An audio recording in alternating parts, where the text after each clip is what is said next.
Welcome back to another video. So I have a very quick word as I'm driving, working, trying to get these deliveries coming because we got to make some money real quick. But as I thought about, I'm driving and I'm listening to Myron's videos, any pastor, preacher, any podcast, Tony Gaskins, anything that can feed me and help me grow and develop. Those are the videos that I'm listening to. For some reason, it just dawned on my spirit about how people make fun of you. People may make fun of the little things about you, but the special thing about knowing God is when you come to realize who you are in Christ, when you come to realize why you've been put here. And it's recently that I'm starting to actually know myself and learn and starting to, work with myself and starting to not care what people think. When I came to the realization of not caring what people think, and I came to learning who Carly is, who am I, why am I here on this planet? We are spiritual beings living a human existence. So as I came to realize that, I came to oneness with myself, loving who I am. And one thing about Myron Golden, he did say that, you have to love who you are as a person. You have to just love everything about yourself, not becoming lovers of yourself, but just loving who God created you as you are. So one thing I've heard in my life, I heard this so much, and it becomes to the point that I don't even care. My family members, I've heard my family members say this about me. I've heard people at work say this about me. I've heard just people when I speak and I'm just having a conversation with, it could be my boyfriend or my friend or whatever, or while I'm talking on the phone, they turn around and they're just shocked because they're not used to, well, I'm in Georgia, so I know a lot of people may speak kind of country here, but even in Florida, I didn't really realize how special, because my voice is special, okay? I didn't realize how special my voice was until I'm alongside my own race. And when I'm alongside my own race, that can be kind of ignorant. I'm not trying to be rude, but yes, ignorant to other surroundings, other areas, other state, other people, that they put Black people in the box and think that we only can talk a certain kind of way. We only can talk this way. So when they come across, and it's not really making me upset, but it's making me kind of just so passionate of what I'm speaking of, because it's so true. They're not used to a person like me that come around with a proper voice, as you may say. And have I had this proper voice all my life? I grew up with my father. He also has a proper voice. And then he took me, I grew up in Little Haiti. It's a little city in Miami with a lot of Haitians, not anymore. So, and yes, I am part Haitian, Bahamian, and American. So trust me, I met some ignorant people. So when I came from there, and then we moved into Pembroke Pines, which is also another city in Florida, is more suburban. And the school that I attend to, I just got along with a lot of people. So when I come to people that are just like me, and they may talk differently, or they may not have been exposed to other languages or other states or other people, then they look at me and they say that I talk white.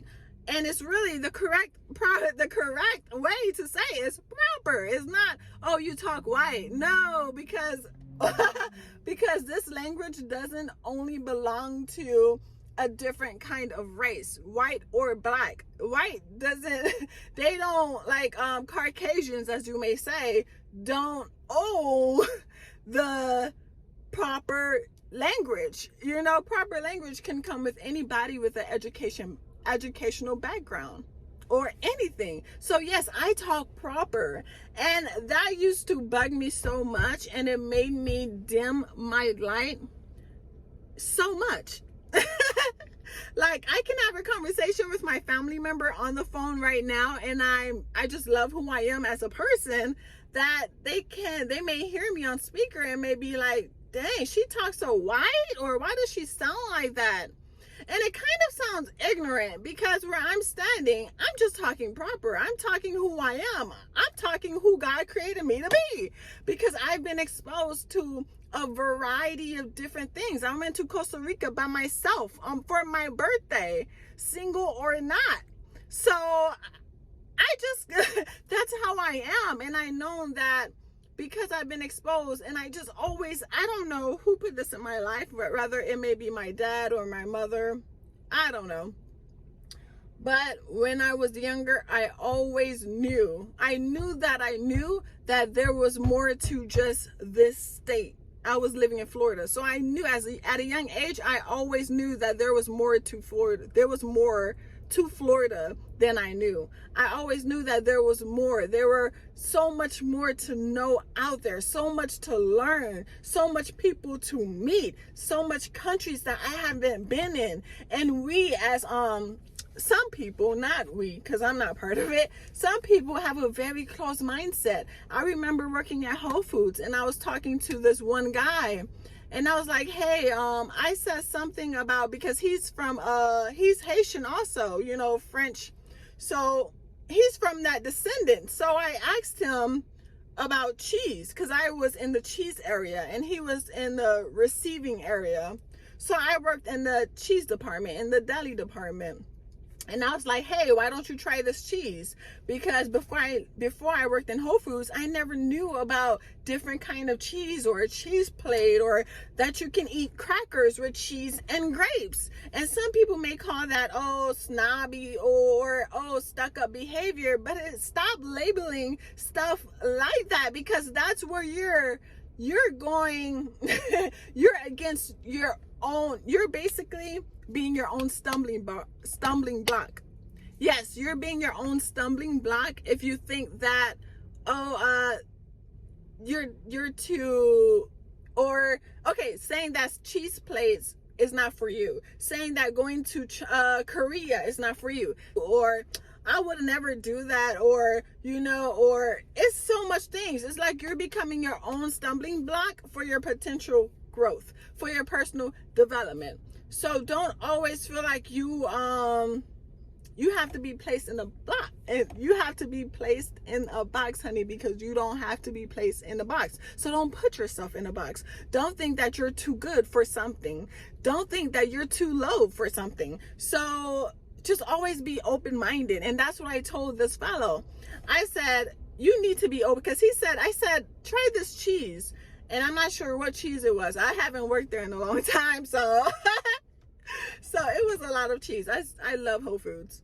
But I was like, try this cheese. And he was like, oh, before he even tasted, he just said, nasty. If you don't stop and try this cheese and stop being so close-minded and just try something you never tried before, and then maybe, just maybe, you would like it. And then guess what?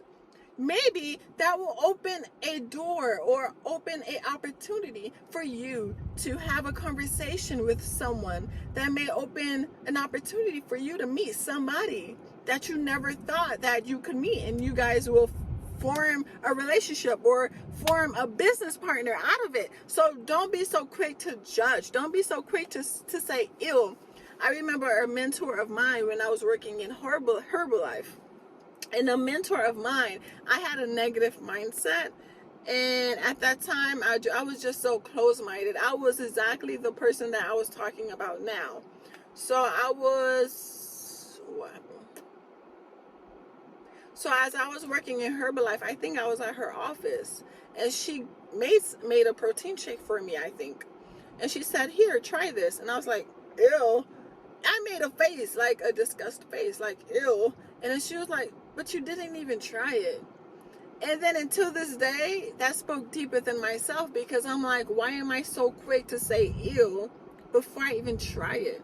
Why am I so quick to give a disgust face or to give a disgust look, a facial expression, before I even try. And it might taste absolutely amazing, but because I haven't tried it yet, I'm saying, ew, who did I get that from? Where did I get that from?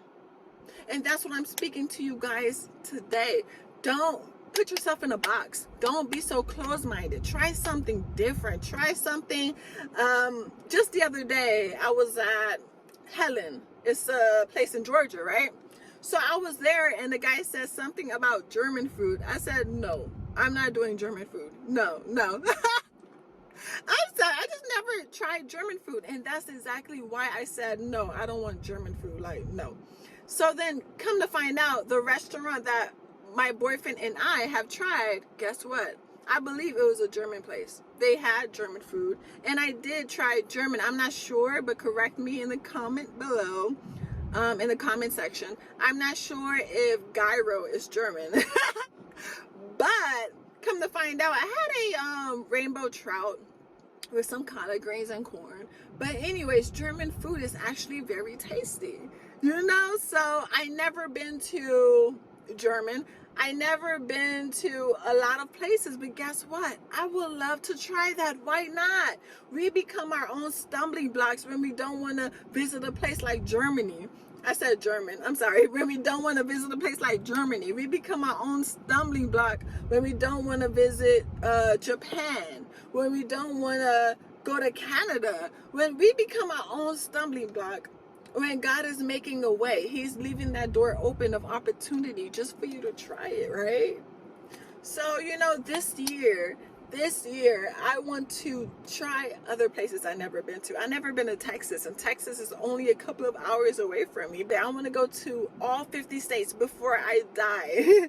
I want to visit all 50 states. I want to visit countries. I want to learn the culture of Dubai. They said Dubai is very picky. You can't show your back or certain kind of things. I mean, it kind of makes sense. You know, their culture is very different. They're not very perverse like Americans are. So of course you can't kiss in public and stuff like that. They think differently, but guess what? I'm not gonna let that stop me. I want to learn them and their culture and their ways and adapt to it. Why not? It's a new year, 2024. Let's go. Let's try something different, y'all. And don't judge a person just because they talk kind of proper, white, as you may say. Call it what you want. In middle school, they used to call me the white girl. I mean, that is so racist. And they say black people can't be racist. I'm sorry, but that is racist. Like calling a black girl an Oreo or a white girl. Come, what are we doing, folks? This is 2024. Don't place people in a box, okay? When you see a black person and they talking proper, don't look at them weird. Okay, to me, I know when you switch it, when you're around people of your own, when you're around people of your own race, you kind of like switch it or turn it off. I don't know how to turn it off. This is just how I talk. When I'm around my family members and they talk, they may talk a little country, I start adopting that country accent because it's who I'm around. So I don't try to switch it off or switch it on or like a light bulb, like a light, switch on, switch off. I don't do that. I'm just who I am. I'm not trying to be fake. I'm not trying to be snubby. I'm not trying to be this. I'm not trying to be that. I am just who I am. And if you can't accept it, then guess what? You don't have to be a part of my life, honey. But guess what? I'm a valuable person because I know what I bring. I'm happy-go-lucky. I'm very expressive. I'm amazing. I am bomb. Like, why wouldn't you like me? If you don't like me, then there's something that you have to look deep within yourself that makes you not like me. Period. So, yeah, queens, be yourself. Kings, be yourself. Be yourself. And whoever don't like it, whoever is not appreciative of your language, of who you are as a person, of the way that God developed you, then you know, like God says, dust yourself off and keep it moving. And if they're not there to receive you, then guess what? You dust yourself off. Next. Because guess what? Someone out there is going to appreciate who you are. Somewhere out there, somebody is going to listen to what you have to say. So, you know, just be unique, just be you. Because guess what? God loves your uniqueness. Your uniqueness is what makes you beautiful. Your uniqueness is what makes you special. Now, I pray that you guys got the message. Came here, you got the message. Now, pass it on. Thank you for watching this video, and I pray to see you soon. Bye.